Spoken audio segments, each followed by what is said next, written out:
केवल आपके ही प्रेम का अधिकारी नहीं था देवी, वो मेरा भी पुत्र था। और ये जानते हुए भी आपने उसका वध कर दिया। ये सत्य है कि मैंने उसे पहचान लिया था, पर बहुत प्रयास करने के बाद भी वो मुझे पहचान नहीं पाया।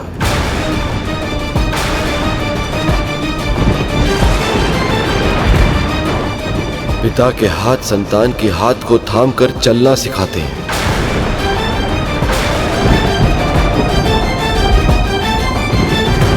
पर मेरे इन हाथों से उसका वध हो गया।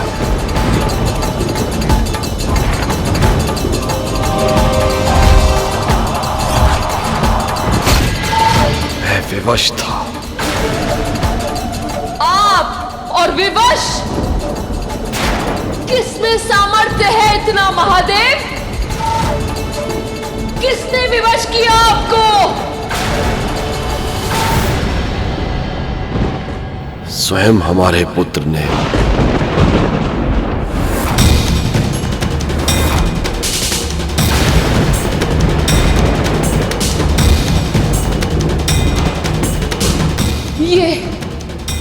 ये संभव नहीं है।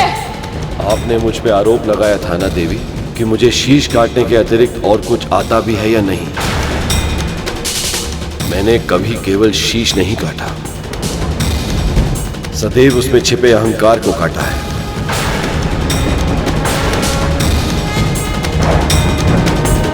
फिर चाहे वो ब्रह्मदेव हो या प्रजापति दक्ष,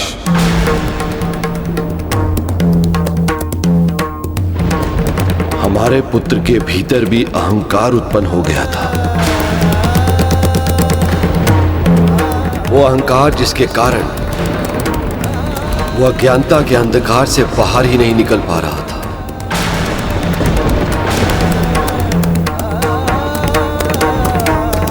नंदी, श्रृंगी, देवराज इंद्र, यहां तक कि स्वयं ब्रह्मदेव और सखा विष्णु ने भी उसे मेरा परिचय देने का प्रयास किया,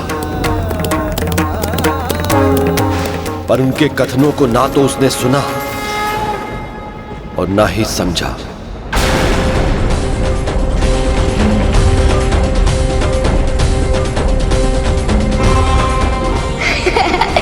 जाकर जल में अपना प्रतिबिंब देखो।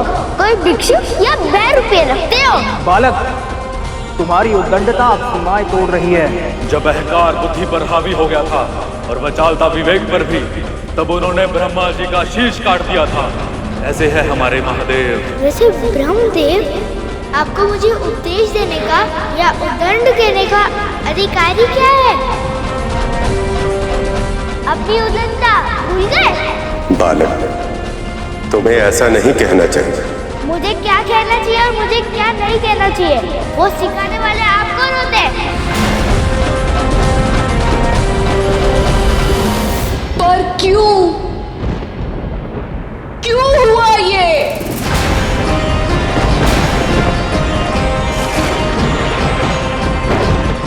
देवी, आपने उसे अकेले जन्म दिया था, इसलिए आप उसे प्रेम तो दे पाई, पर आपको अवसर ही प्राप्त नहीं हुआ कि आप उसे संस्कार भी सिखा पाते।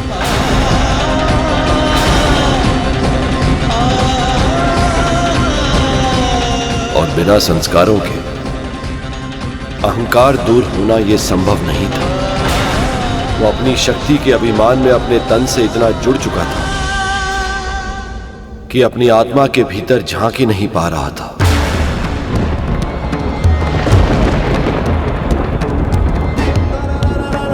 अगर झांक पाता तो समझता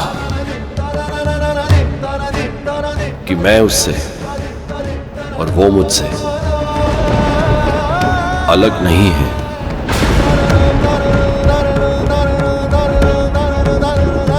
एक ही तो थे हम दोनों।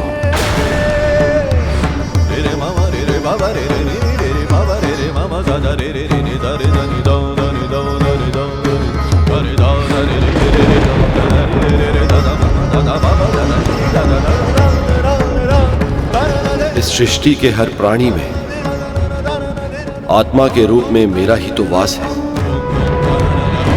और वैसे भी शिव शक्ति से अलग नहीं है।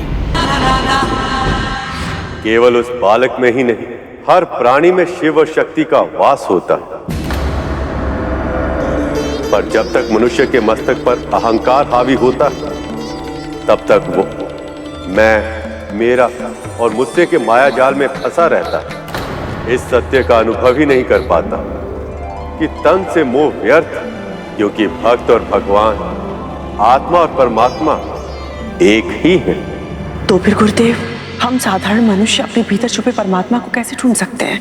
नश्वर प्राणियों के लिए अपने मन को केंद्रित करके उनके भीतर विद्यमान परमात्मा के साथ एकाकार करने के लिए सबसे सरल उपाय प्रभु के नाम का जाप करना, ध्यान करना। ध्यान व्यक्ति को स्वयं के समीप लाता है और इस प्रक्रिया से वह अपने आप ही परमेश्वर के निकट पहुंच जाता है। जब महादेव ने इस तरह समझाया तो माँ ने क्या कहा गुरुदेव? क्या वो भगवान शिव की बात मान गई? यही प्रश्न वहां पे उपस्थित सभी देवताओं और प्रभु विष्णु के मन में भी कौंध रहा था।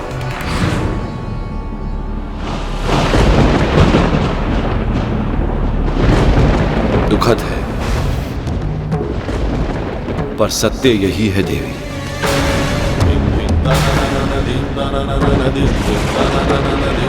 हमारे पुत्र के भीतर अहंकार इतना बढ़ चुका था कि सत्य उसके समक्ष था, पर वो उसे ना तो देख पा रहा था, ना सुन पा रहा था, ना ही अनुभव कर पा रहा था।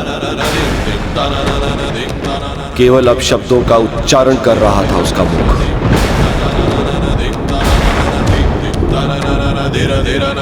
इसी अहंकार से उससे मुक्त करने के लिए मुझे उसका शीश भस्म करना पड़ा।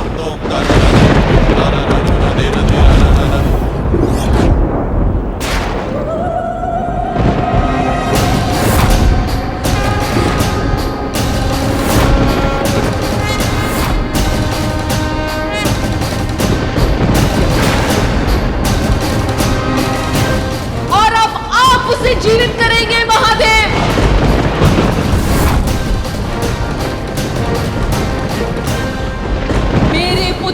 अहंकार का समाप्त होना आवश्यक था, पर उसका अस्तित्व ही समाप्त हो जाए, ये मुझे स्वीकार नहीं है महादेव।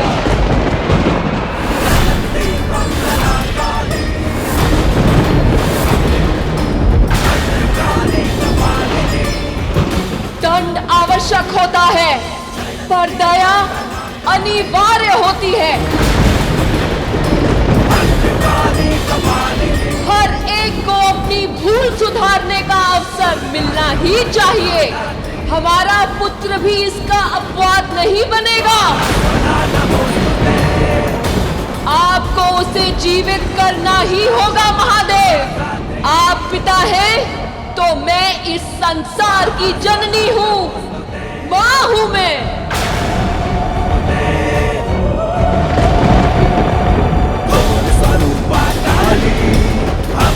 यदि माँ ही प्रसन्न नहीं होगी, तो इस पूरे संसार में उदासीनता फैल जाएगी।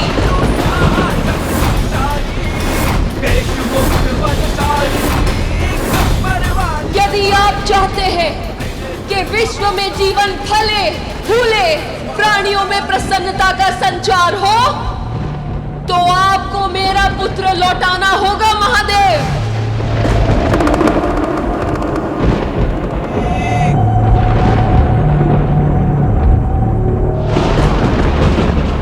ऐसा ही होगा।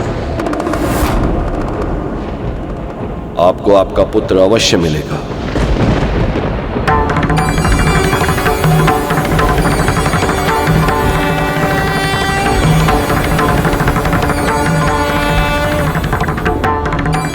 जो अहंकार से मुक्त होगा, ज्ञान का शिखर होगा और ब्रह्म ज्ञान से परिपूर्ण होगा।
धन्य है माँ, आप धन्य हैं।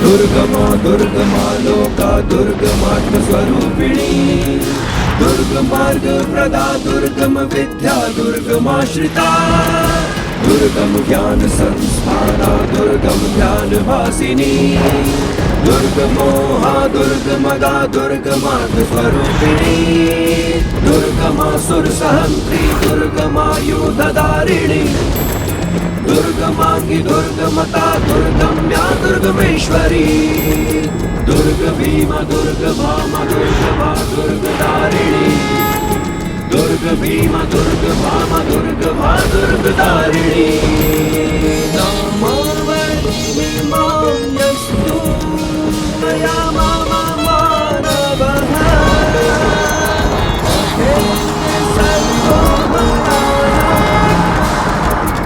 मेरी समझ सीमित है गुरुदेव, इसलिए मैं आपसे जानना चाहता हूँ, यदि पार्वती माँ को सभी को फिर से जीवित करना ही था तो फिर उन्होंने सभी देवताओं को निगलकर अपने भीतर समाहित क्यों किया? क्योंकि हमारी संस्कृति और हमारे धर्म का सबसे बड़ा गुण ही यही है कि हमारे यहाँ दया करने वाले भगवान और दंड देने के लिए शैतान भिन्न भिन्न नहीं। जो माँ अपनी संतानों को अपराध करने पर कठोर दंड देती, वही माँ भूल सुधारने पर उन पर दया भी करती।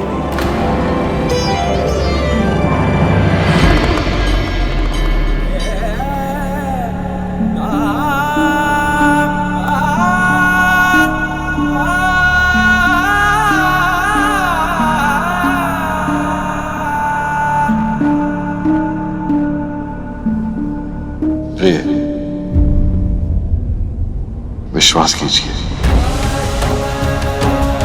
देव ऋषि नारद ने आपके पुत्र को दीर्घायु होने का आशीर्वाद दिया था, और आप तो जानती हैं, एक महर्षि का आशीर्वाद कभी व्यर्थ नहीं जाता। इस बालक का जन्म जितना विशेष है, इसका जीवन भी उतना ही विशेष है, और मुझे पूरा विश्वास है इसकी जीवन यात्रा बहुत ही रोचक और दीर्घ होगी।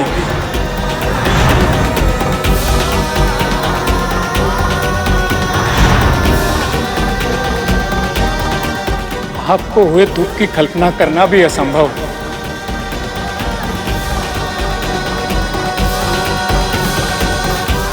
मां, महादेव,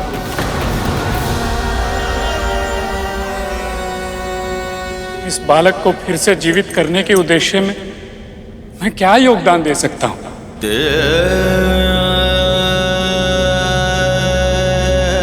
इसका वही निर्दोष मुस्कुराता हुआ मुख देखने के लिए जो भी आवश्यक होगा मैं वो सब करूंगा। बस आप। ये संभव नहीं है।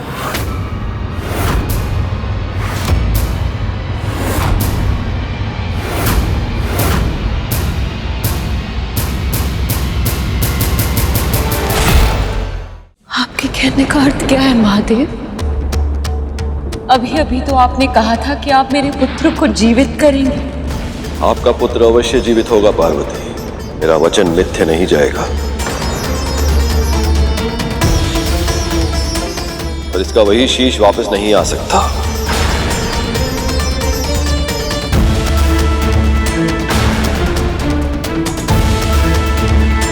इसका शीश मेरे त्रिशूल से भस्म हुआ है, और सांसारिक नियमों के अनुसार मेरे त्रिशूल से जो एक बार भस्म हो जाता है उसमें फिर से प्राण नहीं आ सकते।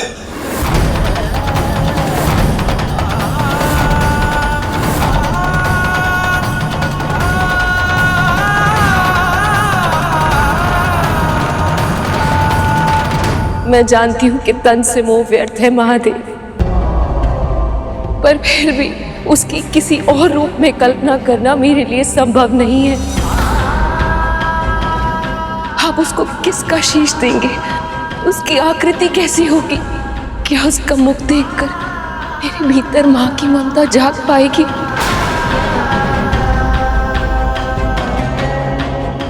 उसका मुख वैसा ही मनमोहक होगा? क्या वो सब का चित हार पाएगा? देवी, आप महादेव पर विश्वास कीजिए। ये भी पिता, ये वही करेंगे जो उनके हित में होगा।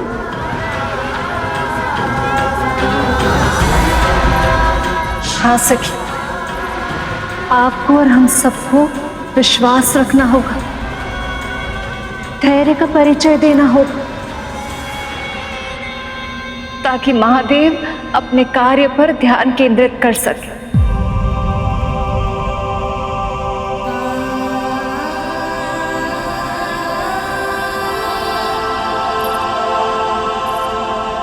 सखी चलो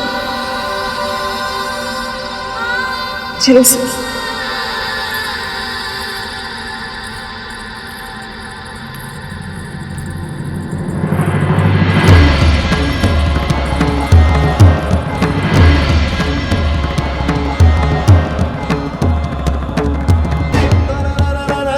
महादेव, अब हमें क्या करना होगा? हम इस मृत बालक के तन को स्वच्छ करके इसके तन को नया शीश स्वीकार करने के लिए तैयार करेंगे। देवराज इंद्र,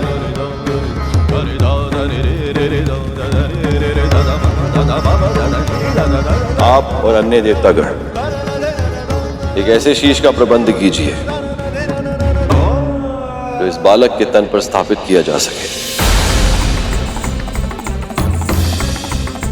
उत्तर दिशा में आपको सफलता अवश्य मिलेगी, परंतु ज्ञात रहे शीश केवल उसी शिशु का लेकर आइए जिसकी मां उससे विमुख होकर सो रही है। आप धन्य हैं महादेव, आप धन्य हैं। आज्ञा दीजिए महादेव।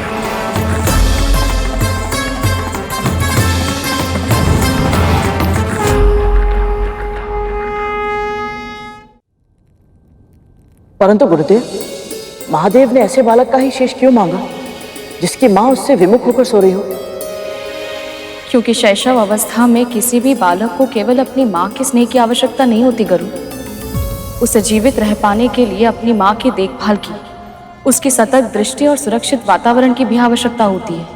पर यदि किसी नवजात शिशु से उसकी मां ही विमुख होकर सो जाए तो फिर उस शिशु का बचना संभव ही नहीं।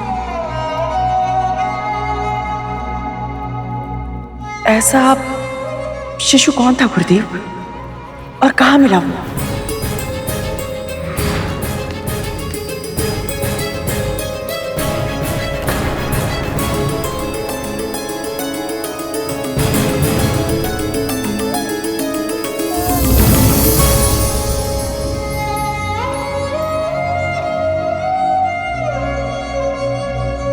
मानवों में तो एक भी मां ऐसी नहीं है जो अपने संतान से विमुख हो जाए। कहां मिलेगा ऐसा शिशु?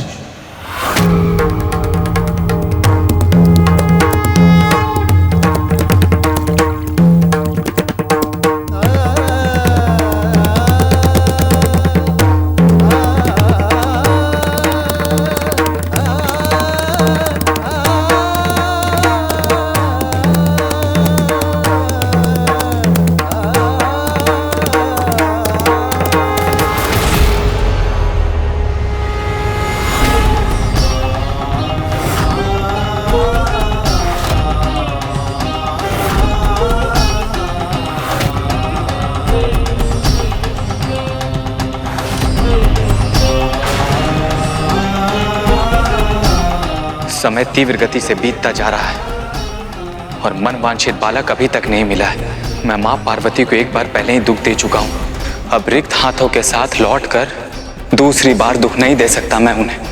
पर जिसका आदेश महादेव ने दिया है, कहां ढूंढूं ऐसे बालक को?